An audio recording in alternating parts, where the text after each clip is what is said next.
Oke, selamat datang kembali di pembelajaran daring kita. Nah, untuk video pembelajaran hari ini kita akan membahas tentang salah satu bagian dari dalam Microsoft Office, di mana yang akan kita pelajari adalah diantaranya ada beberapa. Yang pertama, kita akan mempelajari tentang konsep tabel, lalu konsep grafik, begitu juga dengan header dan footer. Oke. Nah, apa sih fungsi-fungsi dari bagian-bagian tersebut? Lalu, diharapkan di dalam video pembelajaran ini untuk anak-anak semua, untuk teman-teman semua, dapat membuat bagian-bagian di dalam Microsoft Word seperti penggunaan tabel, penggunaan grafik, dan juga header dan footer.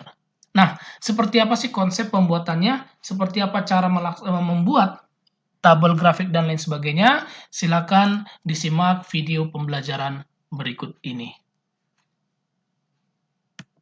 Cara membuat tabel di WPS Office sama halnya seperti di pertemuan sebelumnya. Kita akan membuka dulu aplikasi WPS Office yang ada di handphone kalian. Setelah itu nanti ya akan tampil seperti yang langkah pertama, yang artinya ini adalah tampilan awal pada gambar yang pertama. Yang pertama di situ adalah tekan tanda plus tersebut untuk menambahkan file baru. Oke, nanti yang kedua adalah tekan untuk pilihan dokumen, di mana kita dalam hal ini adalah membahas tentang ya dokumen. Nah, dan langkah yang ketiga pada gambar yang ketiga, maka kita tekan tanda plus tersebut untuk membuat dokumen baru. Nah, pada langkah yang keempat, nah di situ nanti seperti kita melakukan di pertemuan sebelumnya, nah ini kita tekan simbol tersebut untuk menampilkan banyak menu. Nah, kalau kita lihat pada gambar yang kedua, pada tampilan kita ini ada nanti depan, berkas, sisipkan, dan lain-lain ya. Nah, itu nanti langkah-langkahnya ini sampai dia untuk menentukan jumlah baris dan kolom ya. Nah, demikian juga nanti pada bagian ini, kalau kita lanjutkan, ini ada nanti pengaturan-pengaturan tambahan, di mana pada prinsipnya bahwa tabel itu ya sajian dalam bentuk ya baris ataupun kolom ya. Nah, itu dia kalau kita buat formatnya di mana kolom, kita lihat pada kotak merah yang sudah ditandai tersebut itu adalah bagian dari kolom. Sementara yang di sebelah kiri, nah ini juga adalah untuk ya bagian dari baris ya. Begitu juga untuk cara menggabung sel, memisahkan sel. Nah, itu lebih jelas pada ya tampilan materi kita di saat ini. Di mana juga ada juga pengaturan tabel ya. Bapak harap nanti kalian bisa menguasai dari fungsi-fungsi yang ada di dalam tabel pada handphone kalian. Dalam hal ini kita bahas adalah WPS Office. Baik, nah ini ada nanti latihan yang akan kalian kerjakan. Dan di rumah, Bapak harap ini nanti kalian bisa kumpulkan ke Google Classroom. Nah, langkahnya sudah pasti nanti kalian lihat topik materi kita hari ini. Setelah itu nanti lihat pada latihan dan kalian klik. Nah, di situ nanti pada latihan 5 kalian simpan ya atau kalian kirimkan, lampirkan file itu.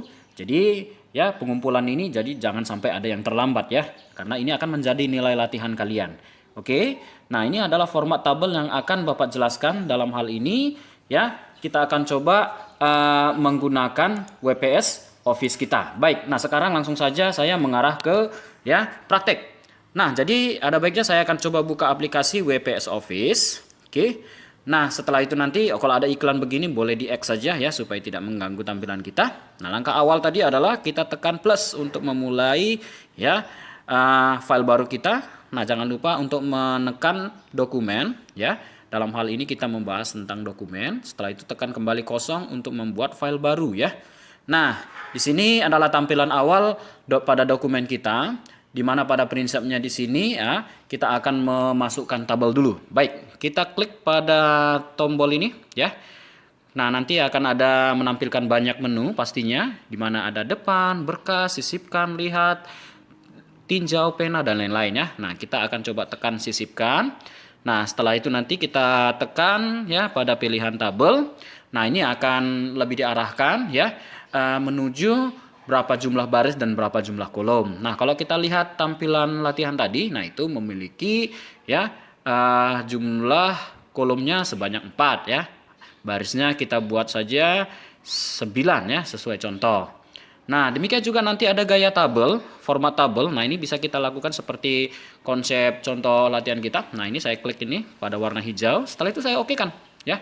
Nah, Ini dia hasil tabelnya. Kalau kita lihat, hanya saja kita perlu edit dulu bagian-bagian tabel tersebut ya. Nah, ini dia.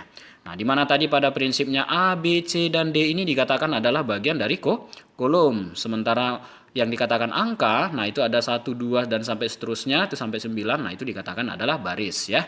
Oke, nah di mana tadi kalau kita lihat ini ya, pada bagian titik berwarna hitam yang ada 2 lingkaran hitam, itu artinya kita bisa atur untuk menseleksi sel tersebut. Contohnya saja, saya klik salah satu titik hitam yang di bawahnya, nah itu saya tarik, nah itu kita bisa select ya, sel tersebut sebanyak 4 kolom dan 1 baris ya. Nah, sebagai contoh, saya ingin ya mengatur atau membuat ya beberapa pilihan sel tersebut akan menjadi satu sel. Artinya, ya, kita gabungi menjadi satu sel. Nah, pada pilihan tersebut nanti kita ada beberapa pilihan ini, ada gabung, potong, salin, komentar. Nah, kita pilih gabung. Nah, sebaliknya juga kalau kita mau membalikkan atau memisah atau membagi, nah itu bisa kita tekan pisah. Nah, itu dia ya berdasarkan teori tadi. Nah, pada bagian ini kita langsung bisa ketikkan sesuai dengan judul latihan kita di situ. Nah, Andi kami nanti bisa mengetikkan yaitu tadi jelas dibuat bahwa tabel daftar nilai ya, boleh nanti diketikkan siswa private komputer. Nah, ini dia ya. Oke. Oke, baik. Nah, kalau sudah nanti, nah ini kita bisa juga letakkan posisi tulisan ini di tengah. Ya, nanti bisa nanti kami memperhatikan dari properti tabel yang tadi ya. Atau kalian juga bisa memperhatikan pada icon ya yang berada di teks kita ini. Ya, ini saya tekan ini. Nanti akan tampil beberapa pilihan. Contohnya saya pilih di yang center ya. Nah, itu nanti di tengah ya posisinya. Nah, kemudian bagian yang selanjutnya ada 2 kolom lagi. Nah, ini saya akan coba baris 2 dan 3 untuk kolom pertama. Nah, itu saya select seperti itu dan saya gabungi lagi. Nah, ini dia. Saya ketikkan di situ adalah nama siswa ya. Nah, tentu ini bukanlah hal yang sulit sebenarnya ya. Nah, ini juga bisa kita letakkan di tengah. Hanya saja bagaimana prinsipnya supaya nama siswa ini betul-betul di tengah. Nah, kalau begini berarti kita harus menuju ya posisi dari tabel tadi ya. Kalau kita lihat ini tabel.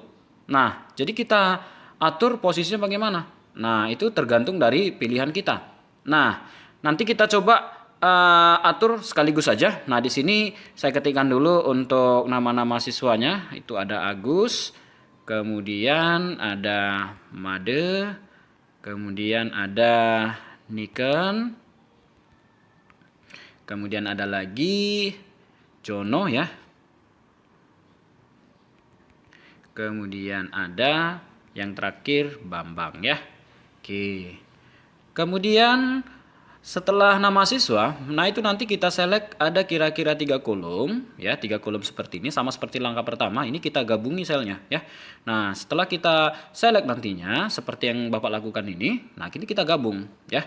Kita gabung, kemudian kita ketikkan isi sel tersebut adalah karena ini merupakan bagian dari kategori beberapa ujian, maka ini kita buat jenis ujian ya. Nah, ini kita letakkan di tengah juga ya. Kemudian ada quiz ya, quiz. Kemudian pada sel yang di sampingnya itu ada mid, kemudian sampingnya lagi itu ada final ya. Oke. Demikian juga untuk nilai-nilainya saya masukkan itu 65, baris yang di bawahnya 80. Ya, yang di bawahnya lagi 95. Ini sesuai contoh soal ya, supaya nanti di kami bisa lebih memperhatikan nanti pada soal ya. Nanti Bapak kirim dalam bentuk gambar di Google Classroom ya. Oke, ini juga 80, 90 ya. Kemudian nanti ada 100 dan yang terakhir untuk Bambang itu ada 90. Dan untuk final ya, itu 70, 75, kemudian 80, dan yang terakhir itu adalah 85. Ini kenapa Pak ini untuk Jono ini kok nggak ada nilainya? Nah, ini kebetulan memang ya kita katakan pada contoh kasus ini ya si Jono ini sudah keluar. Nah, ini kita gabungin lagi selnya ya. Nah, kita select kemudian kita gabungkan. Nah, kita kasih keterangan pada sel tersebut bahwa si Jono ini, siswa ini sudah keluar ya. Nah, ini supaya bisa kita perhatikan nantinya. Nah, ini saya letakkan kembali di tengah posisinya ya. Nah, yang terakhir nanti di bagian ini coba anak didik kami select kembali pada baris yang paling bawah. Nah, itu bisa kita perhatikan nanti untuk penggabungannya sel kembali kita gabungkan. Nah, kita ketikkan kembali. Nah, di situ untuk formatnya Bapak harap nanti kalian agak sedikit lebih perkecil tulisannya ya, ukuran fontnya. Nah, kemudian nanti untuk jenis tulisan ya itu sebenarnya bebas ya, nggak mesti harus sama sebenarnya. Nah, di sini saya ketikkan saja ini karena kebetulan latihan. Nah, ini ada sebuah kalimat dikerjakan oleh ya. Nah, ini penting sekali buat anak didik kami supaya nanti saya juga memeriksa ya bahwa ini nanti adalah nama kamu ya. Ini nanti kamu ketikkan nama kamu. Saya buat di sini your name ya. Artinya nanti kamu ketikkan nama kamu, bukan your name gitu ya, tapi nama kalian ya. Nah, itu Bapak harapkan nanti letakkan saja posisinya kira-kira di tengah-tengah. Di kanan ya, di kanan seperti ini. Kemudian ini seperti kita lihat gaya tulisannya ya. Nah, ini dia berbentuk tulisan miring ya, tulisan miring. Ini terlebih dulu nanti kalian select teksnya. Setelah kalian select teksnya, jangan lupa seperti di pertemuan awal. Nah, ini nanti kalian coba atur tulisan miring dan bisa dikasih bold ya. Oke, itu dulu untuk yang ini. Satu lagi tadi untuk posisi nama-namanya atau teks yang berada di dalam tabel ini kita select kembali. Nah, ini saya select mulai dari ya nama. Ini saya select lagi. Nah, ini saya select sampai ke nilai terakhir tadi Bambang. Nah, ini saya letakkan posisinya berdasarkan pengaturan tabel. Ini terlihat di rinciannya. Kalau kita lihat itu ada posisi icon, ada A, kemudian ada perataan, kemudian ada pewarnaan ya. Kemudian itu ada berbentuk kotak-kotak ya. Nah, itu kalian tekan tuh. Nah, itu nanti bisa kalian pilih lagi option yang lain untuk diarahkan pengaturan-pengaturan yang lain ya. Nah, nanti akan ada lagi istilah ini gaya tabel, berbayang, ratakan, dan bungkus. Nah, itu kita bisa letakkan posisinya di mana berdasarkan posisi dari tabel. Ini adalah properti tabel sebenarnya ya. Oke. Nah, ini saya letakkan posisinya di tengah supaya nanti posisi kita ya, tulisan kita di tengah ya. Nah, barangkali nanti coba diperhatikan ya. Untuk nama ini siswa boleh kasih enter dulu supaya agak sedikit di tengah. Nah, ini dia Bapak harap nanti kalian kerjakan ya. Akan menjadi nilai tentunya ya. Nilai latihan kalian di pertemuan ini ya. Ini juga untuk judulnya sengaja saya perbesar dulu supaya tulisannya bisa lebih besar dibandingkan tulisan yang lain karena ini bagian dari judul sebenarnya ya. Oke. Nah, ini dia hasil latihan kita. Jadi Bapak harapkan kalian kerjakan ya dan boleh di screenshot ya. Ya, kalau bisa kalian simpan, misalnya ini cara menyimpan saya rasa tidaklah sulit. Nah, sebelum saya simpan, nah di sini ada sedikit yang perlu saya tambahkan.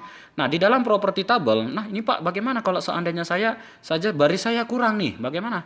Nah, ini boleh kalian tekan tanda plus pada bagian bawahnya. Nah, ini. Nah, itu prinsipnya adalah menambahkan baris. Nah, ini saya undo ya. Saya undo dulu supaya tidak merusak dari tabel. Sebaliknya juga, kalau saya ingin menambahkan kolom, contohnya saya di bagian final ini, di sampingnya saya tekan tambah plus. Nah, itu secara otomatis akan menambahkan kolom di sampingnya.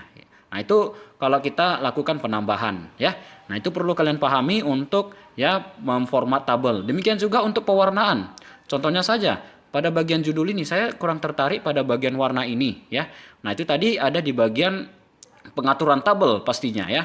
Nah, kalau kita lihat pada bagian tabel tadi, nah itu terlihat nanti kita select dulu kira-kira yang mana yang perlu kita kasih desain ya.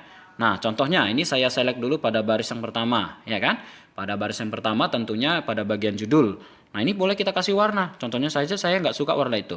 Contoh saya kasih warna yang lain, ya. Kemudian bentuk warna yang ini, ya, atau warna biru. Itu tergantung dari kebutuhan kita, ya.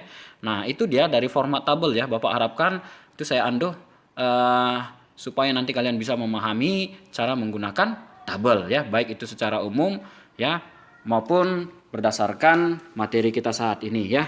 Nah, jadi inilah yang akan kalian simpan. Contohnya saya akan simpan yang ini. Nah, nanti anak didik kami untuk nama save-nya, contohnya saya kasih nama save-nya adalah latihan 5. Nah, ini nanti tipe filenya bisa DOC, bisa DOCX ya. Ini saya simpan di handphone saya.